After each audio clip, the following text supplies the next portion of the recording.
everybody. Welcome to another episode of the Smashy Business Show. Today is September 17th, 2024.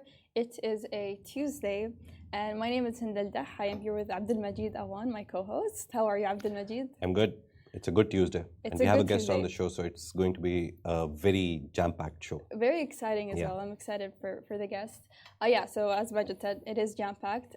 We'll get straight into our news. So we have Umar Kamani and Naomi Campbell launching KC Global Partnerships in Dubai. UAE Media Council issues 230 licenses to content creators. Lulu Group plans IPO by November. And Dubai launches RDI grant initiative. Let's go in with our first story, Umar Kamani and Naomi Campbell. I think we spoke about Umar Kamani on the show before, but he is the former owner of... He's the founder of Pretty Little Thing. It's a big retail giant which is based in America, US. But Umar Kamani recently announced, like 1 week ago, that he's joining Pretty Little Things back. He left Pretty Little Things. It's a very tongue-twisting name, Pretty Little Thing. Pretty Little Thing. So yeah, Pretty Little Thing. He left them in 2023. He sold the remaining shares that he held, nearly 30%, more than 30% of the shares. He sold it back to Boohoo, which is owned by his father and his family. So he sold it them and left and started working around here and there. He opened a gym in Dubai, which is a very private, exclusive gym. A lot of celebrities have been to the gym even. So a lot of celebrities have trained at that gym. They always visit that. It has a luxury car collection as well. On his Instagram page, he has like 4 or 5 things that he's listed. There's a PR company, KW, which he runs. There's a lot of things that he does. But then he came back and he said that the problem was that the brand had lost its original identity and a lot of things that the brand was known for. They're coming back. So now, after that announcement, the big announcement is that he is partnering with Naomi Campbell. Naomi Campbell has also worked with Pretty Little Things. Yeah, she's a very famous supermodel. She's a supermodel. She's a philanthropist. She has done whatever you can do as a celebrity. So, and now she's collaborating with Umar Kamani, and they're launching a talent agency. That's a very big step and very big thing for Dubai, especially. It's supposed to be in Dubai Hills Business Center. Business Park. Yeah, Business Park. So what will happen is they will collaborate. They'll get talent to get partnerships with brands. So they're filling the gap between talent and brands. And this talent agency will be run by 2 heads that they've hired from a lot of big agencies. So they're bringing in a lot of things for the new talent in Dubai who are ready to earn some money by partnering with brands. Yeah, so it's run by 2 pretty exclusive people. I mean, Naomi Campbell. I mean, that's incredible that she's setting up a business here in Dubai. And I think it will attract even more content creators / influencers or whoever has talent to sign up to this talent agency. Out of the 6,700 millionaires that are coming to Dubai, Naomi Campbell is one of them. She may not move, but she's setting up shop at least in the city. Right. So the key leadership, apart from Umar Kamani and Naomi Campbell, will include Amy Simmons. She's a PR and talent director. She is moving to the Middle East for this purpose now. And Safina Hussain, she's a partnership director for this new company, which is called KC Global Partnerships. So Dubai is becoming a hub for talent and innovation, I guess. And this is the perfect time for Umar Kamani and Naomi Campbell to bag in and make money out of it. Make money out of the partnerships. Yeah, and speaking of talent and making content and making money from content, moving on to our next story. So the UAE Media Council has issued 230 licenses to content creators, among other licenses. So they gave it for social media content creators for advertising in the first half of this year, and a lot of other licenses also were issued for radio, TV, newspapers, and magazines. Basically, anything you can think of that is related to the media have been issued, and this is to to foster a more welcoming, media-friendly environment, and make sure it's all functioning properly. And the main thing is that the UAE Media Council, they have to approve a lot of things. Even the movies, they have to approve. They approve whatever is going on in the media scene in the UAE. So there's a lot of book titles that nearly 500,000 book titles that they've approved. They've approved 339 films for screening, and they've also supported theatrical, film, and TV script productions. So everything goes through them. There's a lot of things involved, like PG-18 ratings. A lot of ratings are involved in books and movies and all the publications that go out. So everyone gets an approval from them. The interesting part was always about the content creators, because 230 licensed to content creators. They're trying to legalize content creation in the UAE. Right. They don't just want anyone to just go up and approach brands and just start earning money. They want to legalize it. A lot of content creators, when this news came out nearly last year, they had problems with it, that why should we register with any authority? But it's a good process. It helps you prevent fraud. Right. Because a lot of I think content that's the main creators, thing. not a lot actually, some of the content creators, the black sheep actually, they would go out and make brand deals and then not deliver the deliverables. So at the end of the day, the contract agreement between the brand and the content creator, there was a lot of problems going on. So they came up with a legal solution for it, and it's I guess it's a very good thing, because now you'll have a registry of all the content creators. So that's good for the content creators as well. And it's important to know that you cannot operate without a license, and if you do face a fine. I believe in Dubai and Abu Dhabi it can go up to 15,000, even an extra 15,000 for other types of fees, so it can round up to 30,000, and it depends on different emirates. So in Ras Al Khaimah it's different, in Ajman it's different. So if you are an influencer and you are operating in any of those emirates, make sure to go to the respective authorities and sign up for a license, or else you will be fined. And it can become a USP. Nearly now it has become a USP, because when people want to work with the brands, content creators, they can present it as a USP that, oh, we're licensed. So it gives you an edge. The brand will obviously try to work with the content creator who is licensed by the authority, because the brand doesn't want to get into any trouble. They want to see you as legitimate. So for example, if I am a content creator, I work with the brand, and someday I'm fined, the brand will also get affected that, oh, this content creator did something for us and now they're banned. So they don't want to go into negative light. That is why it's good to get a license. Go get a license. Don't get fined. Right. Let's move on to our third story of the day. Lulu Group plans an IPO by November. Now, we're seeing a lot of brands going public or going for IPO. Across the Middle East. Across the Middle East. Not just the way UAE. Yes, everyone and in this region is going. They're trying to do it by the end of this year or by next year, in the coming months, basically.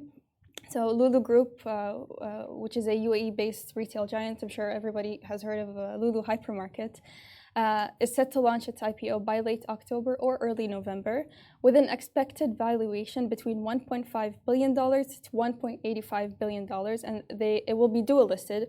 So it will be on Saudi's Tadawul and on Abu Dhabi's Securities Exchange, or ADX. And major banks like Emirates NBD, HSBC, and Abu Dhabi Commercial Bank and Citigroup are managing this IPO. And it's expected to be 4 or even 5 times bigger than recent retail IPOs in the region. So it's big. Maybe they're talking about Talabat, which is also raising an IPO. Yes. The delivery hero owned Talabat. They're also going for an IPO at the end of this year. They've announced, they've made the announcement right now. They've also hired 3 banks, JP Morgan, if I'm not wrong, ENBD, and one more. So they have 3 banks who are handling the IPO. It will go live in Q4 2024, and we're nearly there. Talabat is also going to raise a lot of money in billions. Right now, they sent out a company presentation. Delivery Hero sent out a Talabat company presentation to show that Talabat is the best thing to invest in right now. All these tactics are used to get a higher share price when the company is listed. Lulu Group, everyone knows it. It's not a small brand. It's one of the biggest brands. It gives competition to one of the biggest international brands, Carrefour in the UAE. Right. In India, it has a very big presence. So it has an overall globally recognized presence. So if they're raising money, it's most probably for expansion. Yeah, right. so they're trying to raise nearly $1 to $1.8 billion dollars. So the good thing would be that I always say that investment in these brands is always good, because they are based in the most stable economy that we see right now in the world, the Middle Eastern economy. and especially UAE and Saudi Arabia. So UAE has the best economy. They're going for IPO on Abu Dhabi Stock Exchange. They're Abu Dhabi based, so that gives them a lot of security. So Now, I have a question, Majid. So if Lulu hypermarket goes public, does that in any way affect the prices for consumers when they go into their hypermarkets? No, depends. Sometimes some companies which are, it's a very weird case in a lot of, there can be 1 million scenarios. The easiest scenario is they go for expansion through IPOs. The next best case scenario is they go to make their products better or maybe open more malls in the same area. So if they're UAE based, they may be trying to go for mall shops here, but they're going for expansion. They're going outside of Middle East and other regions. So that's the good thing. My point right here would be that they're going for expansion. It's not that they're facing loss, so they're raising an IPO to get money from the public and then reinvest into the business to make it profitable. No, they're doing pretty well. They're doing pretty well. That's Everyone good is to doing know. pretty well in this region. So yeah, the Lulu Group IPO is expected in November. So go check out the details. Now, finally, let's move on to our final story before our guest arrives.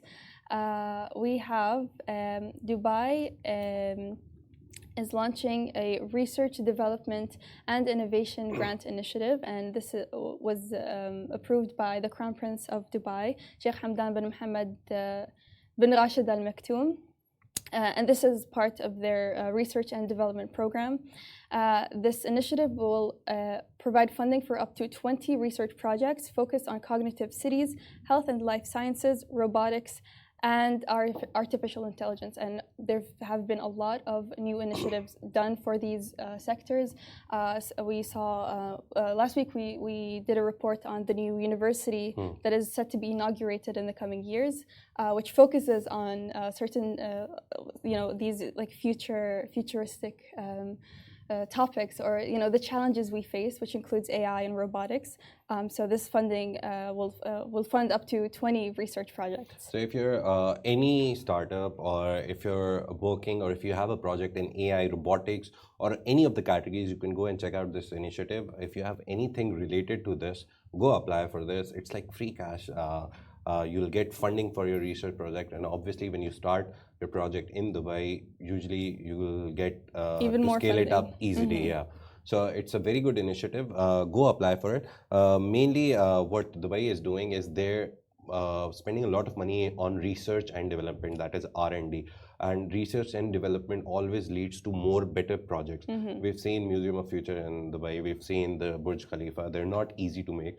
A lot of research goes into first making the plan and then getting approvals and then building it actually. So all these things are the perfect example of innovation in Dubai. So go there, apply for it, Google it. Yeah. It's called Dubai RDI Grant Initiative. Yeah. So this and if you have anything related to it, go apply. Yeah. So the initiative will drive both public and private partnerships and collaborations with universities and research institutions, and this will we'll expect to see Dubai to make significant advancements in technology, life sciences, and AI, which will ultimately contribute to its goal of global leadership in R&D. Thank you so much.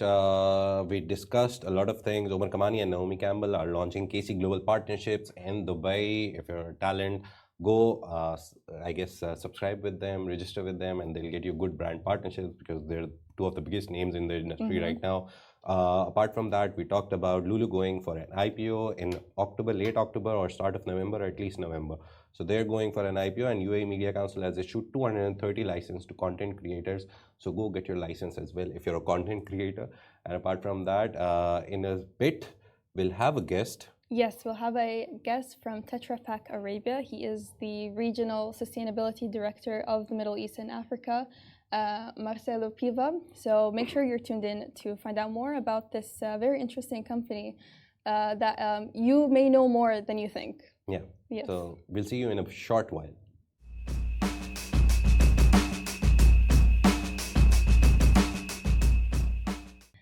Welcome back on the show, everybody. This morning, we have a guest from Tetra Pak Arabia. Tetra Pak is the world's leading food processing and packaging solutions. The company offers packaging, filling, machines, and processing for dairy, beverages, cheese, ice cream, and prepared food. So basically, anything carton you see in the supermarket, it's probably made by Tetra Pak.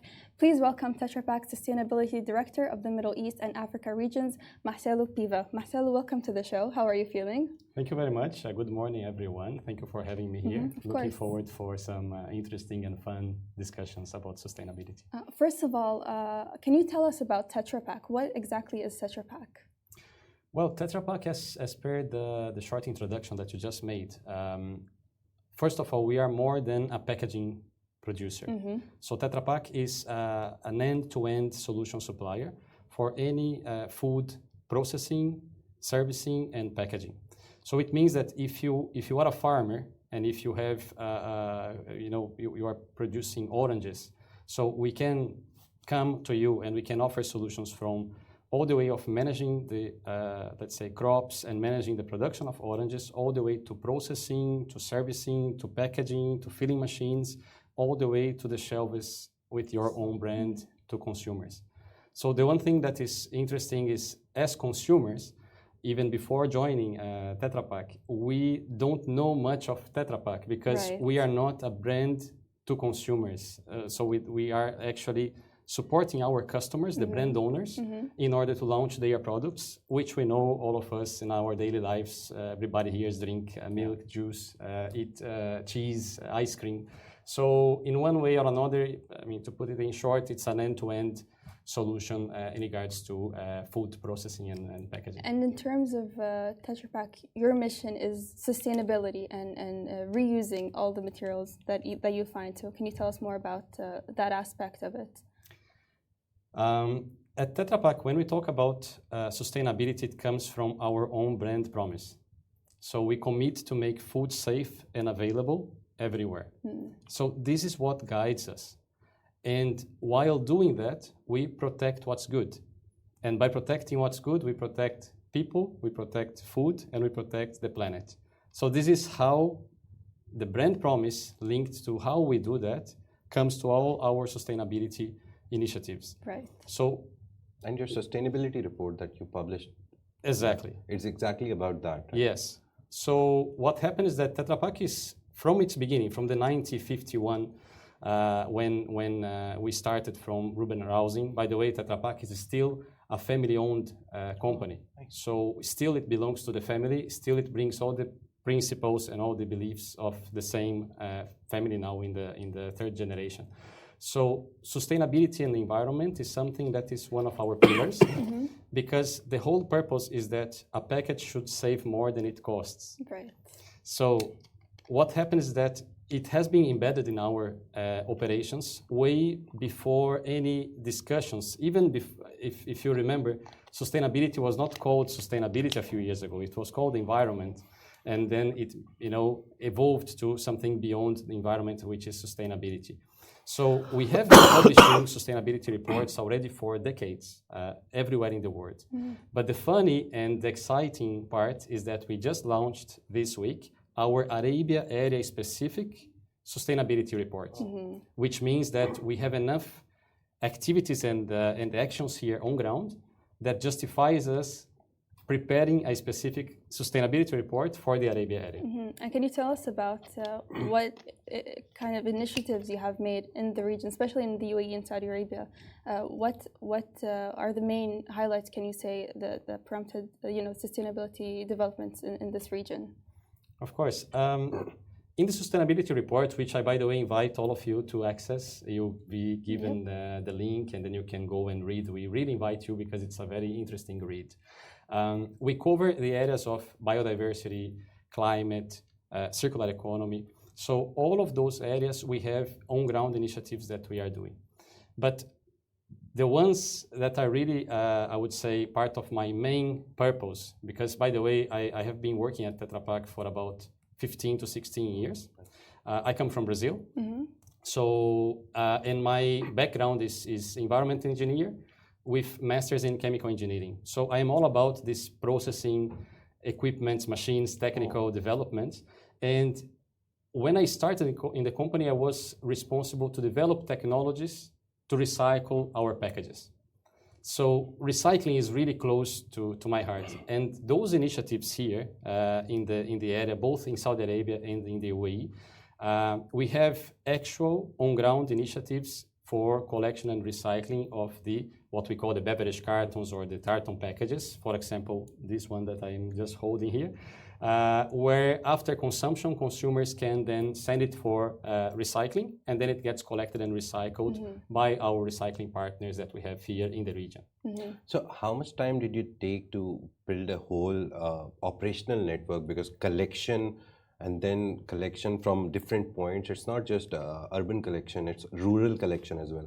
So it takes a lot of time to perfect the whole cycle, right? So how much time did it take to make the whole process perfect, that picking up the carton from one place and then recycling it?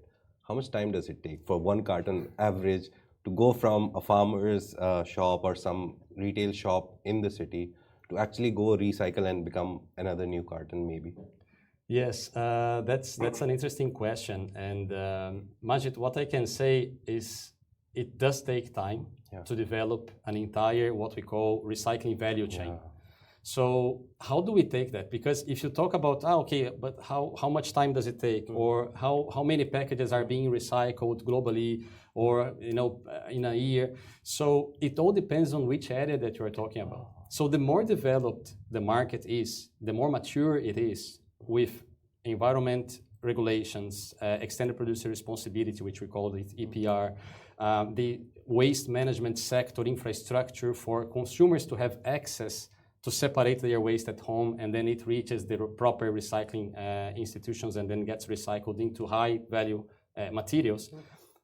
This is not everywhere the same. So what happens here in the region is that, unfortunately, we are still under development when it comes to waste management regulations, infrastructure, and recycling. And I'm talking about overall our Arabia area, which is like we call Arabia area, the 12 countries that we look at, but talking Saudi, UAE, as you asked me for. So what we have done, we have taken a very proactive approach, which means 10 years ago, when nothing about collection, recycling, sustainability was being discussed in the region, we took the initiative and then we brought development, technology, and investment to the region. So we have started looking at who could we partner with from local recycling companies, which we eventually, after several years of discussions, interventions, and investments, we managed to have what we have today. So we do have two recycling partners in Saudi Arabia. One is a paper recycler, OPI, in Riyadh, and the other one is a plastics recycler, STP. And in the UAE, we are about to launch, I'm not going to give it a lot of spoil, but we are about to launch within this year a partnership with UPM, Union Paper Mills, here in Dubai. Nice. So what does this mean? It means that we, in the value chain, which is like consumption, separation, sorting, collection, and recycling, we started it from the backwards. Oh. So we started with the recycling solution. In other words, we create a demand for the material. And then from there, you give steps back. So if you ask me today if we do have already in this region a strong recycling value chain, not only for Tetra Pak cartons, but overall for packaging, for recyclables, not yet. But this is something that is coming, and we are collaborating a lot with the industry, with governments, and we have several initiatives that we are taking. So I know that I didn't give you a straight answer. How much time does it take from point A to point B? But actually, because this in between the points is still under construction, in a federal level, in collaboration with industry. You actually gave me an answer that depends on the region. So good developed economies obviously will do it quickly because every step of the way in the value chain, everything is developed, so you have easier access to it. I guess the leading question from your thing is, last year UAE had the year of sustainability. This year they extended it. How do you see it? Did it actually help Tetra Pak in the region and in the country specifically? Did you get any good support from private companies? Because a lot of brands work with Tetra Pak. So because of sustainability becoming the topic in UAE last year and this year, are the companies doing more, the partners that you work with, in terms of sustainability? Absolutely.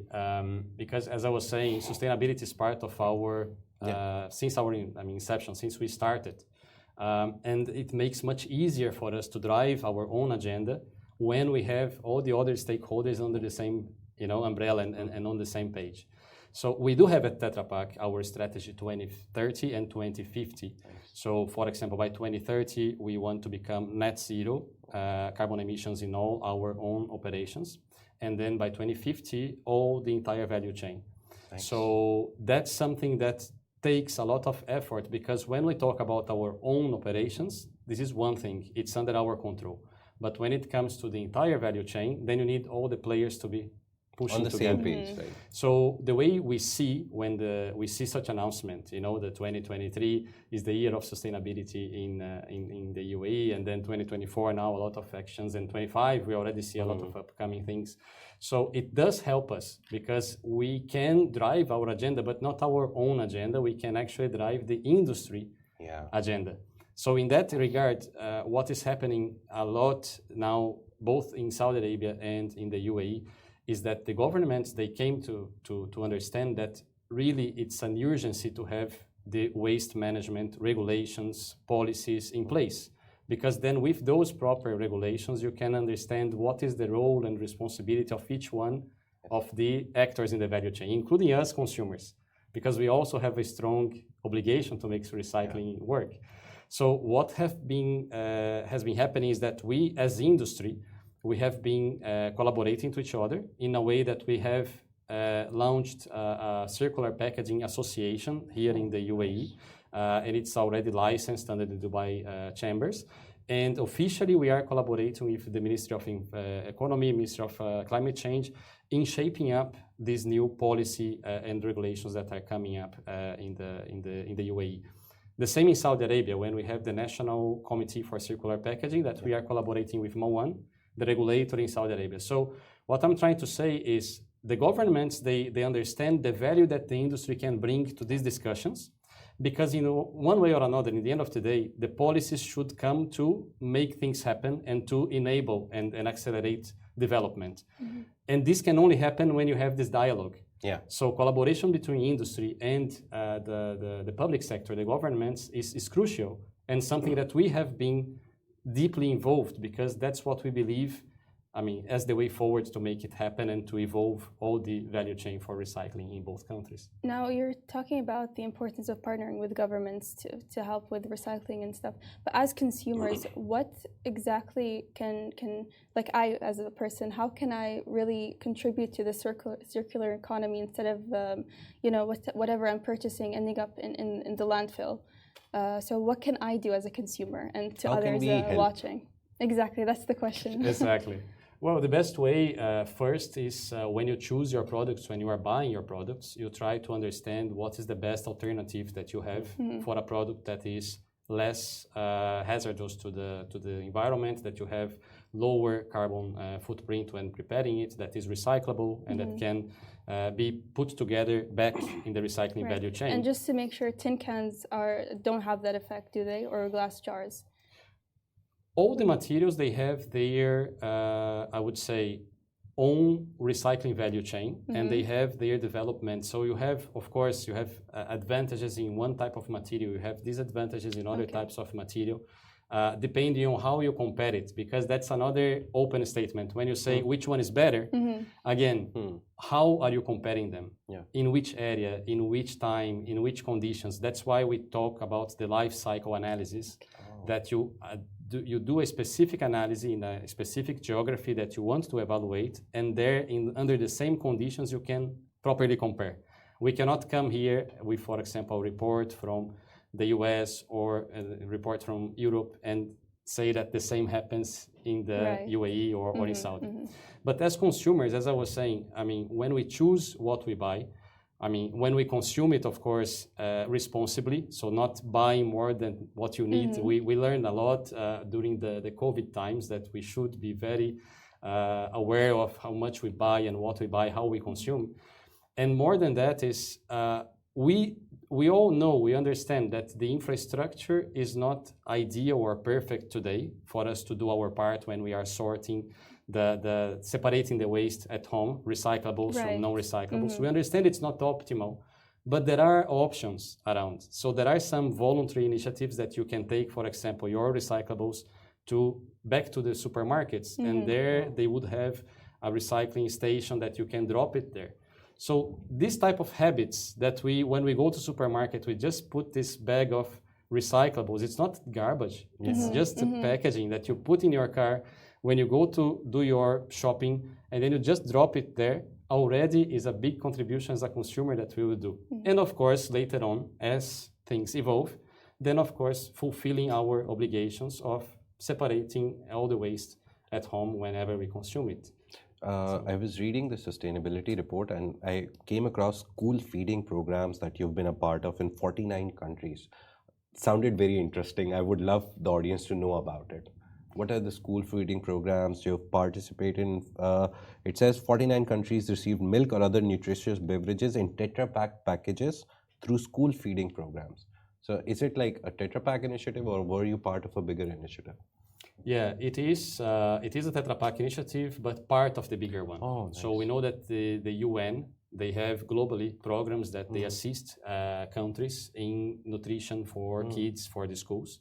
And we also have the brand owners, which are our customers, who also have this responsibility, social responsibility on the school feeding programs.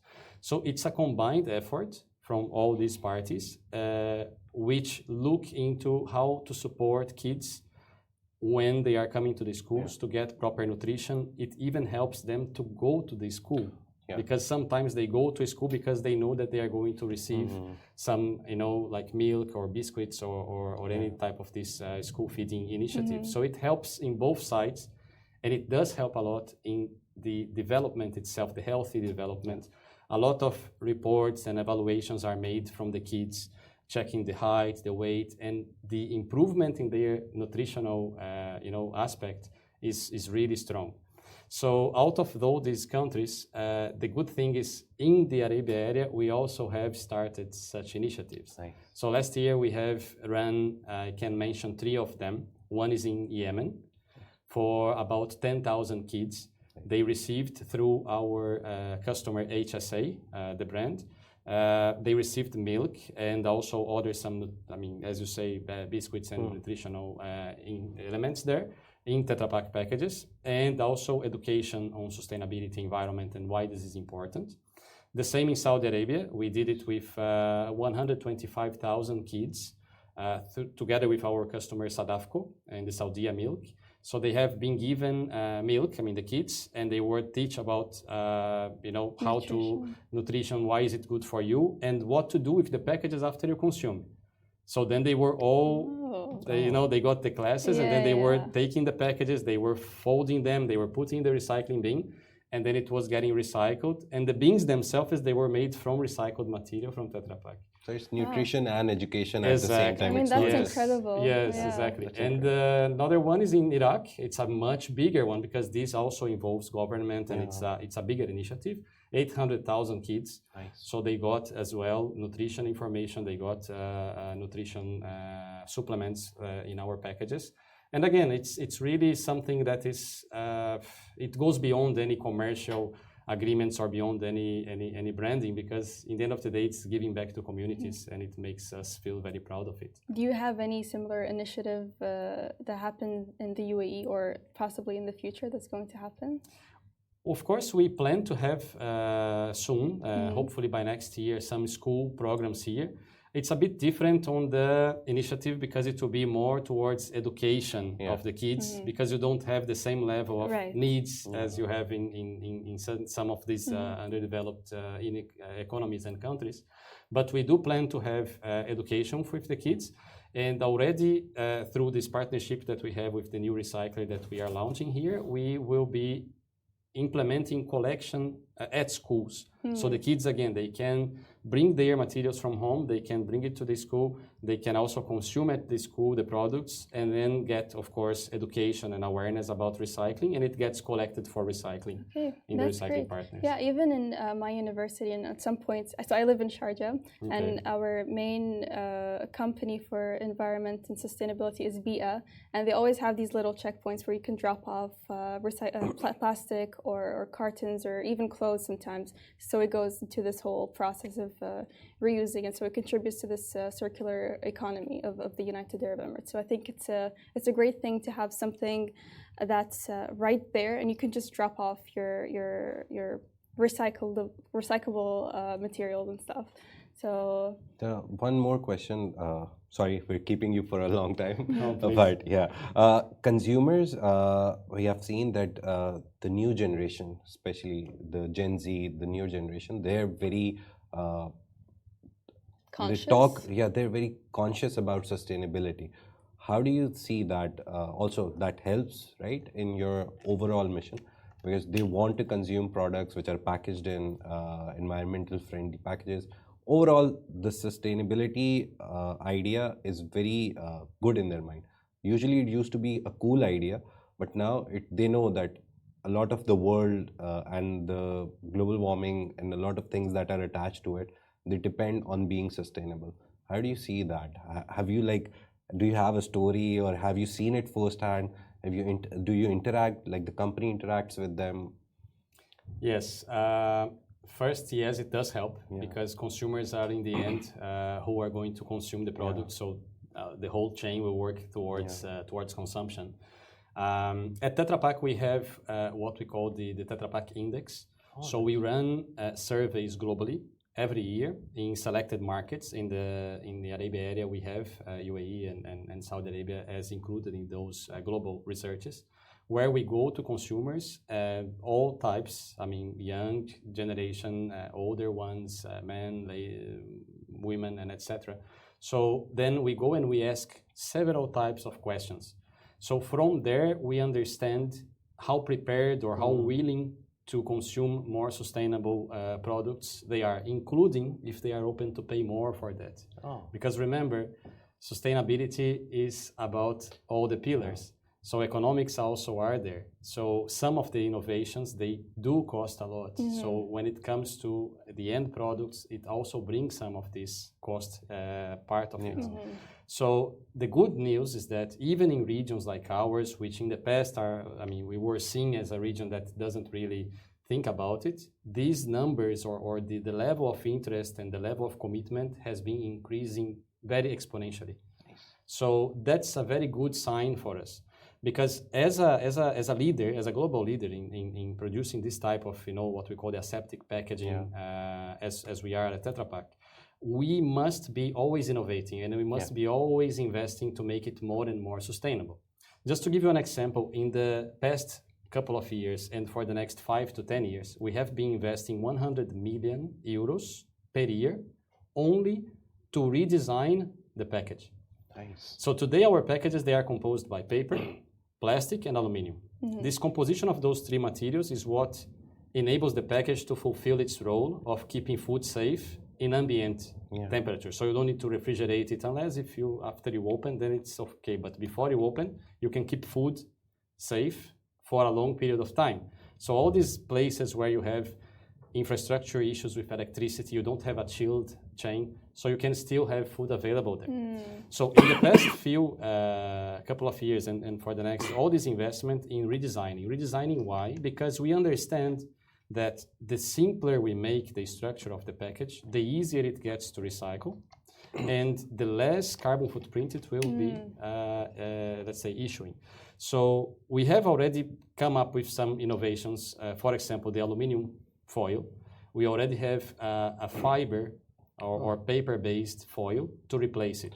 Nice. And this is already in shelves in Europe, in Portugal, and of course it will be deployed globally. Only by doing that, even though aluminum is only 5% of the packaging material composition, more than 35% reduction in CO2 emissions of the package were achieved. So imagine, that's a big so number. just a small part you change, but it makes a big difference. Exactly. And then the next step now, we are working with the plastics. By the way, this package that we are holding here, all the plastic that are used in this package comes from sugarcane. Oh, So it's not the cool. normal oil, fossil-based plastic. It's actually from sugarcane. By chemical reactions, they produce plastic out of sugarcane. So it's a plant-based or bio-based plastic.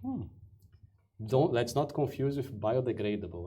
Bio-based, which means that it's the same plastic as the normal plastics, but it comes from a different source, which means much lower carbon emissions because it's a growing crop, right? So the sugarcane grows and then gets carbon dioxide from the atmosphere, and then they make the plastics. So the plastics are already plant-based, but what we are evolving now is that we are bringing recycled plastics to our packages. Okay, so it's basically reusing whatever material you guys received and making these. These you don't have to create more product. You just recycle it and bring it back. So exactly. So the idea is that we are in this journey to develop the most sustainable food packaging in the world. Yeah. So what does this mean? It's made only from recyclable or renewable materials. It's fully recyclable and it's carbon neutral. So that's the vision that we have, and that's why all these investments come. So to your question, the issue is when you come with all these innovations and all this development, you must ensure that it's still going to be a competitive product, because we have brands that rely on us to become and to remain competitive as well. So it's always this equation that you need to look at. So the summary is that people are ready to pay more for eco-friendly products and packaging, but it should be like certified that they are eco-friendly packages. So it's good that the consumer perception and the consumer idea is changing, and you talked about the index. Exactly. That's great. So one important point as consumers, I'm saying, for consumers, always look for the labels, because for example, all these packages from Tetra Pak, they are produced with paper coming from certified forests. So it's not native forests that have been explored to produce paper. It's from certified FSC forests. Nice. So also the plant-based or the bio-based plastics is certified by Bom Sucro, which then certifies the chain that makes. So everything that is certified, that you have reliable and official logos, that you have labels in your packaging, it helps you as a consumer to understand that this is something that is real. Nice. So a lot of the summary that we saw from Mr. Marcelo Piva, the regional sustainability director of Tetra Pak Arabia, is that consumer perception is changing towards product. They want more eco-friendly products. They're ready to pay some premium on it. Tetra Pak again is doing a great job on their on-ground initiatives. The sustainability report that they've published talks a lot about their initiatives. You can go and find the link when we publish this podcast on our all social media channels. And thank you very much, sir, for coming here, answering our difficult questions. I know as consumers, we always want to know more and more. And the best thing that he said is read the label. Right. That's like the highlight for me for the interview. That read the label, know where your product is coming from before you buy it, so you know that you are also contributing to sustainability. So you can always find this podcast if you missed the first half of the show, or you want to look back more information about Tetra Pak. You can also find us on all these streaming platforms like Anghami, Apple Podcasts, and Spotify. Like Majid said, on all social media platforms like X, Facebook, Instagram, TikTok. We also have a daily newsletter that comes out every morning, so make sure to check that out. Once again, thank you so much, Marcelo, for coming on the show, and thank you everybody for joining us.